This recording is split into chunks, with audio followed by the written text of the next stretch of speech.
सत श्री अकाल, राम राम, आदाब। यहाँ आके काफ़ी अच्छा लग रहा है क्योंकि आज तक ना हम लोग जो पीछे बैठे रहते थे, आज पहली बार इधर आने का मौका मिला और सबकी सहमति से हमने एक मार्च निकाला, रोष मार्च। ये मैं बताना चाहता हूँ, ये रोष मार्च नहीं, ये रोशनी मार्च भी है। रोष मार्च तो है ही है, इसको कहीं ना कहीं रोशनी मार्च भी बोला जाता है क्योंकि दो चीज़ें, अब अंधेरे में हम रोष मार्च करेंगे ना तो अंधेरा रहेगा।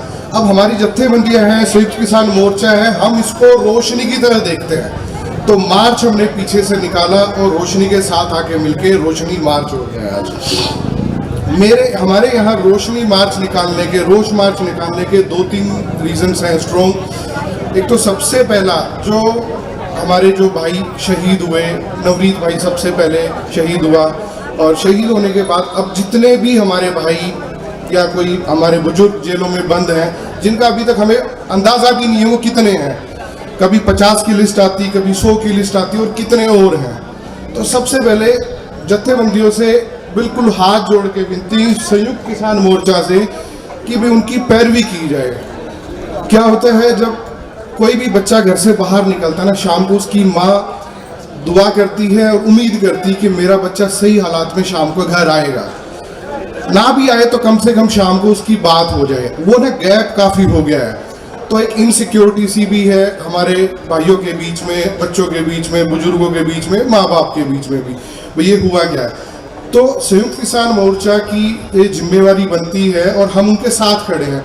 उनके अलावा हमने किसी के साथ कोई ज़्यादा बात नहीं करनी है, उनको ही अपना पूरा का पूरा जो ग्रुप है, पूरे ये पब्लिक बैठी है समर्पित, प्लीज़ उनकी एक अच्छे से पैरवी की जाए। दूसरा, इस रोष मार्च का मतलब क्या था कि जहाँ एक भ्रम फैलाया जा रहा है कि हरियाणा पंजाब अलग हो गए हैं या कुछ और चीज़ें हैं, नौजवानों के बीच में कोई मतभेद है, तो रेशम भाई के साथ भी कई दिन से बात हो रही थी, मेरे कई और दोस्त हैं, सन्नी भाई बैठा है, देवीलाल जी हैं, अमृतपाल भाई है, तो सिरसा साहब के साथ बातचीत हुई हमारी कि हमें एक स्ट्रॉन्ग मैसेज डिलीवर करना है सोसाइटी में कि भाई असी अलग अलग नहीं हुए, इकट्ठे हैं। और जिस दिन ये आंदोलन शुरू हुआ पंजाब से, तो हम लोग अपने बीच में बात कर रहे थे कि भाई देखो, जो सिख कौम है ना, इसका कर्जा आ गया अब हमारे ऊपर, ये कर्जा उतारने का टाइम आएगा, क्योंकि आप लोगों ने वो चीज़ स्टार्ट करी, हम उनके साथ लग के और आगे उस चीज़ को लेके गए।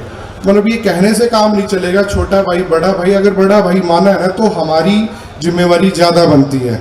और स्पेशली मेरे जितने भी हरियाणा के लोग हैं, उनके बीच में कोई भी भ्रम फैलाया जाए, कोई भी बात की जाए, वो साफ अनदेखा करके अपने भाइयों के साथ खड़ा रहना है। क्योंकि हम लोग ना सेकुलरिज्म में विश्वास करते हैं। सारे लोग मेरे सामने बैठे हैं, इधर सारे सिख धर्म के लोग हैं, हिंदू हैं, मुस्लिम्स हैं, तो it's a beauty of this country. और इस आंदोलन की सबसे बड़ी ब्यूटी यही है।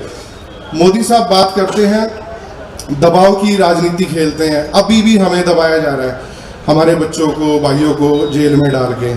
तो यही मोदी साहब को एक संदेश देना चाहता है कि भाई इतना भी मत दबाओ कि डर ही खत्म हो जाए, क्योंकि डर खत्म हो गया ना तो दिक्कत सरकार को आ जाएगी। और जब शहीद भगत सिंह हो गए, चंद्र, तो कान खोल के थोड़ा सा सुन लो कि हमारा डर खत्म हो गया है, क्योंकि आप लोगों ने 100, 200, 500 बच्चों को दबा दिया, अब इसके अलावा कुछ हमारे पास बचता नहीं है। तो शहादत का टाइम भी है। और मैं यही बोलना चाहूँगा कि ए भारत के राम जगो मैं तुम्हें जगाने आया हूँ, सब धर्मों का एक धर्म में बलिदान सिखाने आया हूँ। तो मेरी यही विनती कि किसी चीज़ से घबराओ मत, कुछ नहीं होता, हाथ पे हाथ पकड़ के खड़े रहेंगे ना तो कभी कोई दिक्कत नहीं आएगी। मैं अकेला आया स्टेज पे, मेरे को यूं महसूस हो रहा है कि पता नहीं कितने लोग तो सामने देख रहे हैं, कितने पीछे भी खड़े और मेरे घर में भी देख रहे होंगे।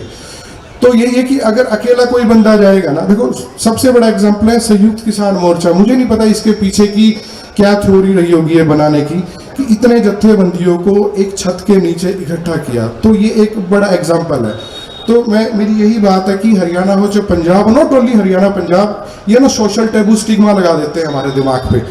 पहले बोलते कि पंजाब वालों का है, फिर बोलते हैं कि नहीं हरियाणा के तो कुछ भी लोग नहीं है। हमारे खट्टर साहब से स्टेटमेंट दिलवा दी कि हरियाणा का कोई बंदा नहीं है, और इन लोगों को कौन बताए, नवदीप भाई पीछे बैठा होगा, कहाँ से कहाँ छलांग लगाई, पानी का मुंह ही मोड़ दिया। मतलब वो एक बड़ी पर्सनैलिटी बन गया है कि हरियाणा का तो लोग पूरा आगे खड़े हैं। बैरिकेड उखाड़े तो भाइयों ने हाथ से हाथ पकड़ के बैरिकेड उखाड़ दिए। तो कोई किसी चीज की कोई भी दिक्कत नहीं है, ये आंदोलन अपना खूब अच्छा जाएगा। बस यही 2-4 बातें हमें बोलनी थी। पर आखिरी बार फिर मैं ये बोल रहा हूँ कि जितने बच्चे, जितने भाई हमारे अंदर बंद हैं, उनकी संयुक्त मोर्चा पैरवी करे। और रही बात, रेशम भाई ने भी बताया 2 पड़ाव आए थे, 26 से पहले का, 26 से बाद का। तो क्या होता है, जैसे 26 से पहले का पड़ाव था ना, वो तो अब है ना भूलने का टाइम तो चला गया, भूल भी गए और उससे काफ़ी आगे चले गए हैं। अब पीछे 2-3 मोमेंट हुए। उस दिन सड़क रोकी, टोल रोके, अब ये रेन आंदोलन था। अपना हरियाणा, पंजाब, यूपी, राजस्थान, झारखंड, अब ना पता हो किसी को तो उड़ीसा, वेस्ट बंगाल, आपका कर्नाटका और आपका तमिलनाडु, सब में ये पूरा सफल रहा। बिल्कुल कोई वायलेंस नहीं, ज़ीरो टॉलरेंस, किसी भी चीज़ की कोई बदतमीजी नहीं, कोई बातचीत नहीं, सबको मान सम्मान दिया, खाना खिलाया। इवन हमारे किसान भाइयों ने ना गाड़ियाँ भी खड़ी की थी कि भाई कोई परेशान है या कोई इमरजेंसी है, कम से कम उसको भी हम लोग अस्पताल तक लेके जाएंगे। तो एक और बात मेरे को बोलनी है कि सरकार क्या करती है, दबाव की राजनीति, पैरेलली डिवाइड एंड रूल। तो जो मेरे ये आदरणीय लोग, जो बड़े बड़े भाई जिनको हम लोग बोलते हैं, इनके सामने खड़ा हूँ, पार्टीशन हुआ, सबसे ज़्यादा नुकसान इस कौम का हुआ। फिर 84 में नुकसान हुआ, सबसे ज़्यादा नुकसान इसी कौम का हुआ। तो सरकार ने ये प्लानिंग 26 तारीख को कर दी थी, अगले 2 से 3 दिन, कि भी हरियाणा पंजाब में कत्लो गैरत कैसे करानी है। तो हमारा कोई बच्चा गलत नहीं है, कोई भाई गलत नहीं है, कोई हमारे माँ बाप गलत नहीं, पूरा हरियाणा, पूरा पंजाब एक साथ खड़ा है। और जो आप लोगों ने सरकार की प्लानिंग फेल कर दी, उससे ज़्यादा खुशी हरियाणा के लोगों के लिए तो कोई भी नहीं, क्योंकि ये कलंक हमारे माथे पे पहले लगता। आप हमारे बड़े भाई भी और हमारे मेहमान भी हो। जिस ज़मीन पे हम लोग बैठे हैं ना, ये साझी ज़मीन है, पहले तो पूरे पंजाब की होती थी, अब आप हमारे मेहमानों हरियाणा की ज़मीन पे आके बैठे हो। तो हमारा ज़्यादा फर्ज बनता है, आपको इतनी सी भी दिक्कत आए ना तो जवाबदेही हमारे हरियाणा वाले भाइयों की बनेगी।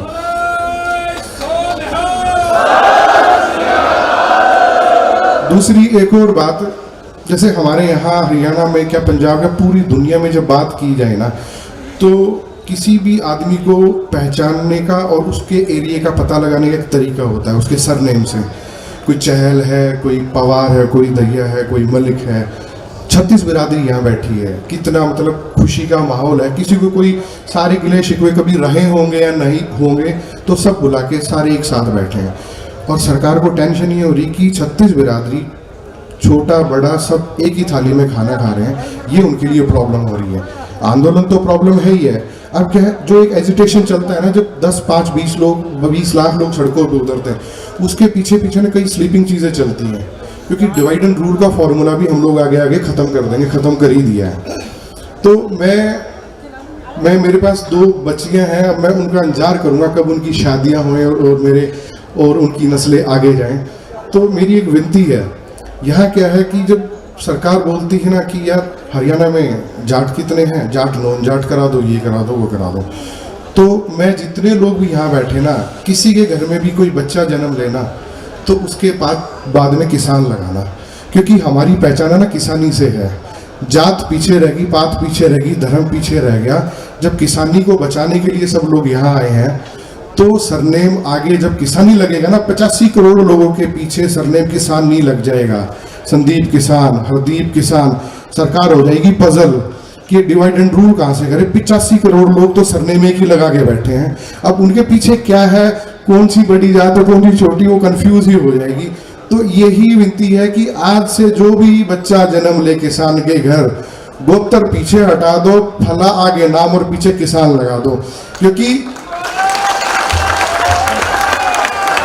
तो थोड़ा ना टाइम का अभाव है, मेरा मन तो था बात करने का, क्योंकि और जत्थेबंदियों से ना बहुत आज खुशी का माहौल इतना बना है, हाथ जोड़ के इनको मतलब बहुत बहुत बहुत बधाइयाँ भी, हमें मौका दिया। क्या है, मेरे से 100 गुना ज़्यादा अच्छे बोलने वाले ना पीछे बैठे हैं, पर करते क्या, हम लोग ताश खेलते रहते हैं। जिम्मेवारी दे दी बुजुर्गों पे, पर आगे देखा कि भाई बुजुर्ग ही जवान है, मेरे को तो लगता है। तो आज हम आए, तो मेरा बात करने का मन है, आता रहूँगा आप लोगों के बीच।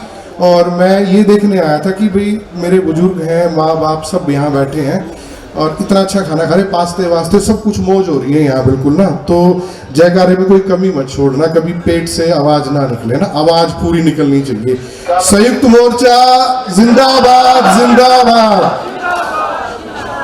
बोले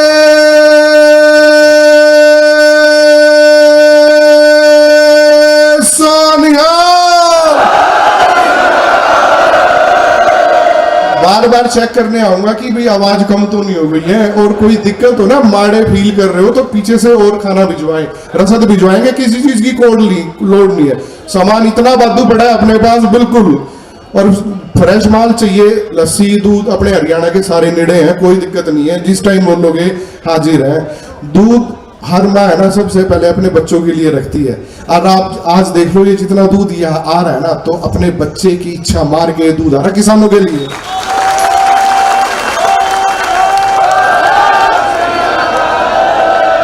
बस इससे ज्यादा बोलने का मन है पर टाइम नहीं है, फिर आगे मिलेंगे आप लोगों से, आता रहूंगा आपके बीच, टेंशन बिल्कुल नहीं लेनी है। और दिक्कत हो ना सिरसा साहब को बोलना, फिर आ जाऊंगा, यहीं बैठ भी जाएंगे, सो भी जाएंगे, कोई दिक्कत नहीं है।